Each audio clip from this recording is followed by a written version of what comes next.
직업방송과 연합뉴스TV가 함께 만드는 취업 전문 뉴스, 투데이 고용플러스입니다. 중국의 사드 보복으로 면세점들의 영업 환경이 급속도로 나빠졌는데요. 1년이 다 되도록 회복 기미를 보이지 않고 있습니다.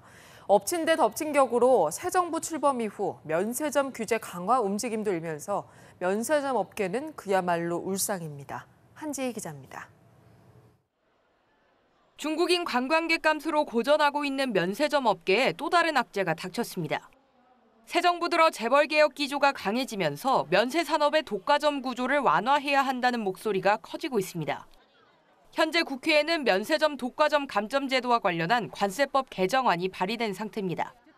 특허 심사 때 시장 점유율이 높은 사업자의 일정 점수를 깎아 면세점 진입 장벽을 낮추겠다는 건데 이 개정안이 통과되면 롯데와 신라가 감점 대상이 될 가능성이 큽니다. 이에 더해 대형마트처럼 영업시간을 제한하고 의무 휴업을 실시하는 법안까지 발의됐습니다. 또 올해부터 면세점 특허 수수료가 최대 20배 인상된 데다 지난 2015년 면세점 사업자 선정과 관련한 특혜 의혹에 대한 감사 결과 발표도 임박하면서 업계의 긴장감은 높아지고 있습니다. 상황이 이렇자 면세점 운영 경험이 적은 신규 면세점들은 비상경영에 돌입했습니다. SM면세점, 두타면세점, 한화갤러리아 등은 매장 규모를 축소하고 영업시간을 단축하는 등 자구책 마련에 들어갔습니다.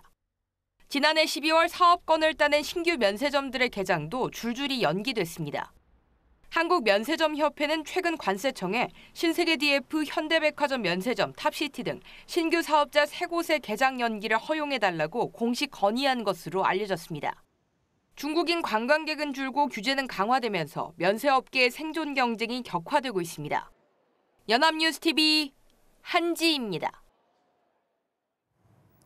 우리나라 경제의 허리를 담당하는 중산층이 줄고 있습니다. 소득 양극화 심화가 영향을 미쳤다는 분석이 나오는데 새 정부에서 해법을 찾을 수 있을까요? 박진영 기자입니다. 중형차를 몰고 33평 정도 되는 집을 갖고 있으며 한 달에 339만 원을 생활비로 쓸 수 있는 사람. 중산층이 생각하는 이상적 중산층의 모습입니다. 현실과 이상 간 차이보다 더 큰 문제는 중산층 자체가 줄고 있다는 것입니다. 중간소득의 50에서 150%인 중산층의 비중은 지난 2011년 이후 꾸준히 늘어오다가 지난해 1.7%포인트나 하락한 65.7%를 기록했습니다. 중산층 비율 감소는 지난해 소득 불평등 악화와 무관하지 않다는 분석입니다. 2011년 이후 개선되어 오던 소득 분배 지표가 5년 만인 지난해 일제히 악화됐습니다. 처분 가능 소득 기준 진위 계수는 2015년 0.295까지 내려갔다가 지난해 0.304로 상승했습니다. 1에 가까울수록 불평등을 의미하기 때문에 그만큼 양극화가 진행됐다는 뜻입니다. 하위 20%보다 상위 20%가 얼마나 많이 버는지를 나타내는 소득 5분위 배율도 나빠졌는데 결국 중산층에서 버티지 못하고 탈락한 사람의 증가로 이어졌습니다. 중산층 감소는 우리 경제 중심이 흔들린다는 의미로 정부는 일단 추경을 통해 급한 불을 끄겠다는 계획입니다. 재난에 가까운 이 실업 상태, 분배 악화 상황에 대해서 장기적이고 구조적인 대응만으로는 방치할 수가 없다. 이 일자리 추경은 이러한 취약계층의 소득 감소 문제에 대한 정말 시적절하고 효과적인 대책이 될 것이라고 생각을 합니다. 이탈한 중산층을 돌아오게 하는 지원책도 필요하지만 계층 간 사다리를 만들어 희망을 갖게 하는 것도 중요하다는 지적입니다. 연합뉴스TV 박진영입니다. 정부가 대기업 일감 몰아주기 규제를 강화하고 있지만 최근 대기업 계열사들의 내부 거래는 큰 폭으로 늘어난 것으로 나타났습니다. 기업 경영 성과 평가 사이트 CEO스코어에 따르면 지난해 국내 91개 계열사의 내부 거래액은 7조 9,183억 원으로 2014년에 비해서 23.1% 증가했습니다. 그룹별로는 롯데그룹 계열사의 내부 거래가 5,726억 원으로 2014년에 비해 200배 가까이 늘어나서 최고 증가율을 기록했습니다. 이어서 삼성과 효성이 같은 기간 284.2%와 67%의 증가율로 뒤를 이었고 신세계와 SK, 대림, 두산 등도 내부 거래액이 늘어난 것으로 조사됐습니다. 최근 5년 동안 실질 임금 증가율이 경제 성장 속도에 미치지 못했던 것으로 나타났습니다. 기획재정부와 고용노동부에 따르면 최근 5년 동안 국내 총생산, GDP는 연평균 2.82% 늘어났지만 실질 임금은 2.46% 증가하는 데 그쳤습니다. 정부가 외환위기 탈출 이후 법인세 최고 세율을 인하해주는 등 대기업 규제를 풀어서 경제 살리기에 나섰지만 낙수 효과가 제대로 작용하지 않은 셈입니다. 문재인 정부가 소득주도 성장론을 주장하고 나선 점도 이 같은 배경과 무관하지 않은 것으로 풀이됩니다. 11조 원 규모의 추가 경정 예산안이 국회로 넘어오지만 처리까지는 쉽지 않아 보입니다. 여당은 재난에 가까운 실업 상태 극복에 꼭 필요한 예산이라는 정부의 주장에 힘을 실어준 반면 야권은 추경 요건에 맞지 않다며 맞서고 있습니다. 보도에 임광빈 기자입니다. 더불어민주당은 11조 2천억 원 규모의 추경 예산안은 오직 일자리만을 위한 것이라고 강조했습니다. 이번 추경은 첫째, 일자리를 중심으로, 둘째, 국채 발행 없이, 셋째, 최대한 신속히 지원한다는 원칙에 합의하고 4.2%에 달하는 현재 실업률은 IMF 외환위기 당시에 근접할 정도로 최악의 수준이라며 국가적 재난에 비유했습니다. 육아휴직 급여, 국공립 어린이집 확대를 비롯한 각 당의 대선 공통 공약도 최대한 반영하겠다며 야권의 협조를 호소했습니다. 문재인 대통령은 시정연설 의지도 밝혔습니다. 한껏 몸을 낮추고 있지만 야권은 추경 요건이 안 된다고 각을 세웠습니다. 국가재정법이 규정하는 자연재해, 경기 침체, 대량 실업 등에 속하지 않는다면서 문 대통령의 대선 공약을 실현하기 위한 낙하산 추경이라고 비판한 겁니다.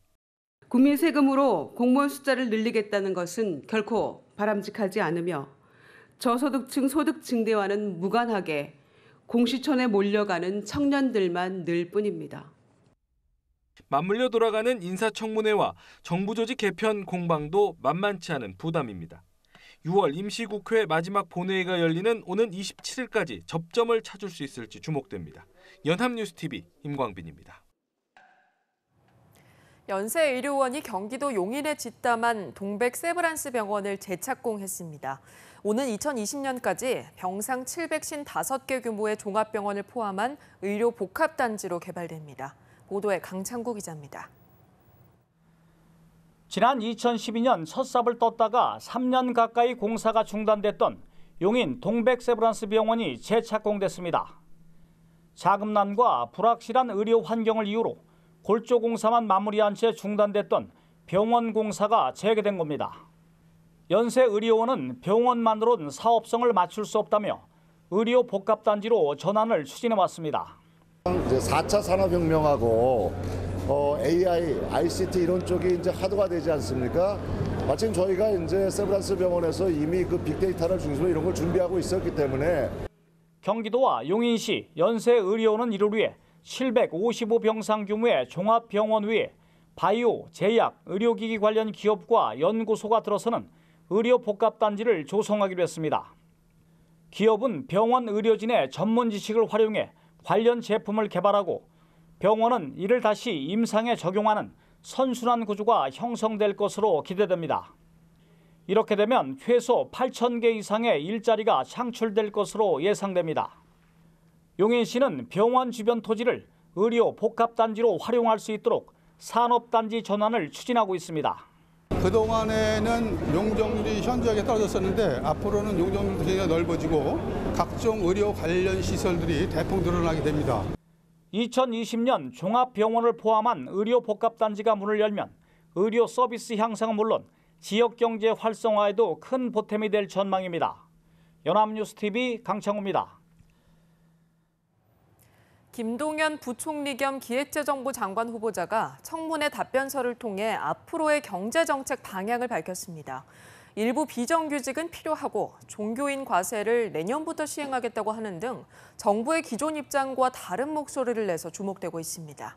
박진영 기자입니다. 김동연 부총리 겸 기획재정부 장관 후보자는 공공기관 정규직 전환에 대해 소신을 드러냈습니다. 김 후보자는 정부가 정규직 전환에 선도적 역할을 해야 하지만 비정규직이 필요한 상황은 고려해야 한다고 밝혔습니다. 정부가 추진하는 비정규직 제로는 그만큼 비정규직 문제가 중요하다는 의미라며 비정규직과 같은 유연한 근로 형태가 필요하고 바람직한 부분이 있다는 것입니다. 공공기관의 비정규직 제로는 문재인 대통령의 핵심 공약이라는 점에서 파장이 있을 것으로 보입니다. 문 대통령이 당선 직후 인천공항공사를 찾아 강조했고 이후 경총의 비정규직 관련 발언에 대해 강한 비판을 했기 때문입니다. 종교인 과세와 관련해서도 김진표 국정기획자문위원장과 다른 의견을 내놨습니다. 김진표 위원장은 시행을 2년 정도 늦추자고 했지만 김 후보자는 예정대로 내년부터 시행할 계획임을 밝혔습니다. 김 후보자는 종교단체를 대상으로 설명회와 간담회를 열겠다며 시행에 강한 의지를 드러냈습니다. 또 우리나라가 증세 여력은 있지만 고소득자 과세 강화, 대기업 비과세 축소 등의 정비 후 세율 인상을 고려할 것이라고 설명했습니다. 한편 주택담보대출 비율, 총부채 상환 비율은 가계부채 추이를 보고 결정하겠다는 입장이어서 점진적 규제 방침을 내비쳤습니다. 연합뉴스TV 박진영입니다. 다음 달부터 월 434만 원 이상 고소득자의 국민연금 보험료가 최고 월 13,500원 오릅니다. 보건복지부와 국민연금공단은 다음 달부터 보험료를 매기는 기준소득 월액 상한액이 월 434만 원에서 449만 원으로, 하한액은 월 28만 원에서 29만 원으로 각각 인상돼 내년 6월까지 1년 동안 적용된다고 밝혔습니다. 이에 따라 월소득 434만 원 이상 가입자 245만여 명의 보험료만 차등 인상됩니다. 이처럼 고소득자의 보험료가 오르는 것은 기준소득 월액에다 보험료율을 곱해서 계산하는 보험료 산정 방식 때문입니다. 매주 새로운 직업을 만나보는 한국직업방송 신직업의 발견에서는 사람들의 경험을 디자인하는 UX 디자이너에 대해서 자세히 알아봅니다. UX는 유저 익스피리언스의 줄임말로 사용자가 어떤 시스템, 제품 혹은 서비스를 직접 간접적으로 이용하면서 느끼고 생각하게 되는 총체적 경험을 말하는데요. 4차 산업혁명이 가속될수록 이 UX 분야에 대한 관심이 증가하고 있는 만큼 오는 8일 오전 8시에 방영되는 신직업의 발견에서 UX 디자인의 업무 과정에 대한 자세한 설명과 함께 현직에서 일할 때의 노하우를 설명할 예정입니다. 또 UX 디자이너를 꿈꾸는 사람이 갖춰야 할 자질, 학업 방향을 알려주고 UX 디자이너가 돼서 진출할 수 있는 분야까지 소개합니다.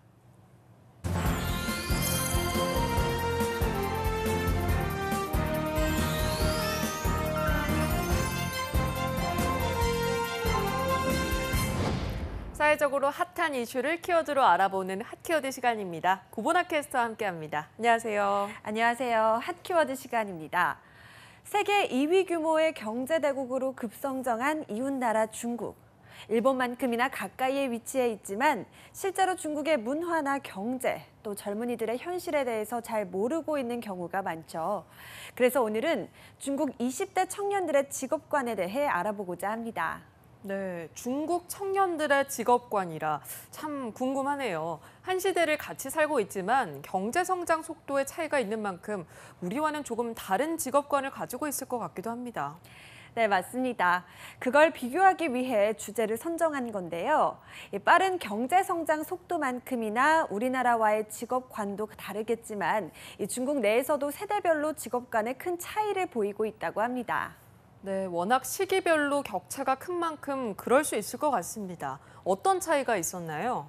네, 중국 국영 매체인 신화망에 따르면 아직 중국이 경제 개방이 되기 전인 1970년대생인 치링허우의 직업관은 안전한 직장, 또 평생 직업을 최고로 여겼다고 합니다.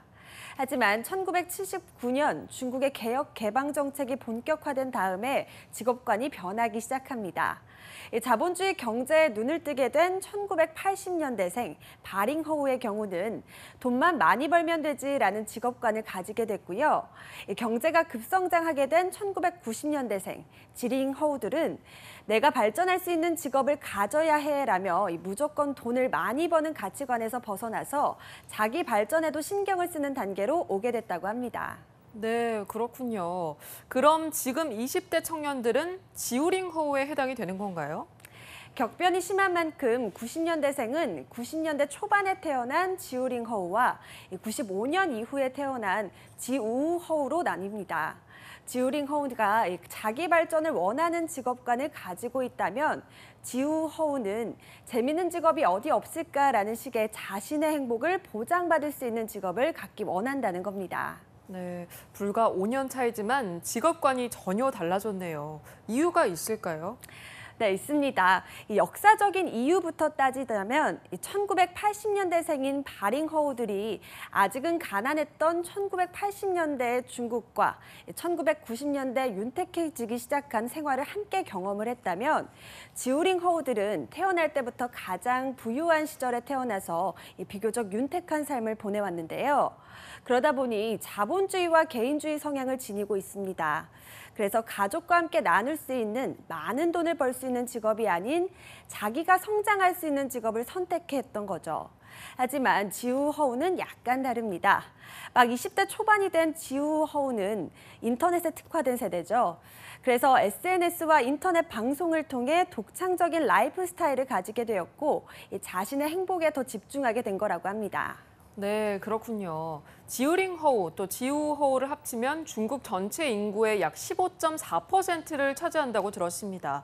그래서 중국 정부에서도 중국의 미래가 달린 이들의 육성 정책에 신경을 많이 쓰고 있다고 하는데 그렇게 되면 이들을 보면 앞으로 중국의 미래를 볼 수도 있겠네요. 네, 그렇죠. 그래서 이 지우 허우의 장래 희망에 대해 알아봤습니다. 그런데 지우 허우에게 졸업 후에 취업을 할 것이냐고 물어본 질문에 불과 52%만이 졸업 후 바로 취업을 하겠다고 했습니다. 나머지는 대학원 진학이나 창업 휴식, 결혼 등을 희망한다고 대답을 했고요. 네, 어때 좀 씁쓸합니다. 우리나라는 졸업 후에 취업하고 싶어도 못하는 경우가 허다한데 중국의 경우에는 비교적 선택의 폭이 넓어 보이네요. 네, 그렇죠. 더 놀라운 것은 선호하는 직업입니다. 지우 허우들이 선망하는 신흥 직업을 찾아봤더니 무려 54%가 인터넷 방송 BJ였던 겁니다. 인터넷 방송 BJ라. 하긴 그 주보어라고 하는 인터넷 방송 BJ는 황금알을 낳는 거위로 불리고 있잖아요. 네, 잘 알고 계시네요. 이 주보어도 그렇고 중국에서 왕홍이라고 불리는 인터넷 스타는 중국 젊은이들에게 큰 인기를 끌며 그 자체만으로 브랜드 가치가 상당히 높을 정도인데요. 실예로 2016년 최고의 왕흥으로 뽑힌 파피장이란 여성은 인터넷 방송 BJ를 하며 스타가 된 케이스입니다. 웨이보 팔로워 수만 2,028만 명에 달하고 그녀 1인의 광고 가치만도 2,200만 위안, 우리나라 돈으로 38억 원의 가치가 있을 정도라고 하는데요. 실제로 파피장은 자신의 이름만으로 다양한 회사에서 1,200만 위안을 투자받았고 이후 타오바오에서 의류 사업도 시작했는데 단번에 매진이 될 정도였다고 합니다. 와, 말 그대로 1인 기업이네요. 중국 젊은이들이 선호할 만한 직업인 것 같습니다. 네, 그렇죠. 그런데 인터넷 방송 BJ 이외에도 선호하는 직업이 우리와 조금 다릅니다. 2위는 17%를 차지한 성우였고요. 그 외에도 메이크업 아티스트, 코스프레 전문가, 개인 평가사가 뒤를 이었던 거죠. 네, 이 설명을 들어보니까 주로 프리랜서가 많은 것 같습니다.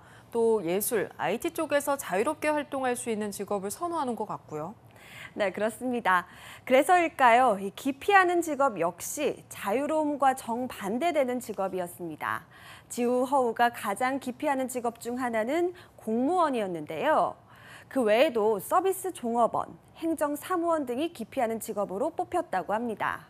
네, 우리나라는 1위가 공무원인데 참 놀랍습니다. 네, 맞습니다. 이 지우 허우가 직업을 선택할 때 중요하게 생각하는 요소가 탄력적 근무 시간, 휴가 보장, 출퇴근 편의성이기 때문인데요. 안정되더라도 이 꽉 막힌 조직보다는 내 시간을 자유롭게 활용할 수 있는 프리랜서와 같은 직업을 선호하는 것으로 보입니다. 네, 이렇게 지우허우를 보니까 우리나라에서도 화제였던 세대가 있었죠. 바로 X세대가 떠오릅니다. 파격, 자유로움, 나만의 스타일을 추구했던 젊은이를 일컬었던 X세대들. 그렇지만 IMF 이후 X세대와 비슷한 가치관 가진 세대 찾기 힘들게 됐죠. 젊은이의 가치관 결정하는 데는 역시 경제가 큰 영향을 차지하는 것 같습니다. 자, 지금까지 하키워드 구보나 캐스터와 함께했습니다. 오늘 고맙습니다. 고맙습니다. 투데이 고용플러스 오늘 준비한 소식은 여기까지입니다. 함께해 주신 여러분 고맙습니다.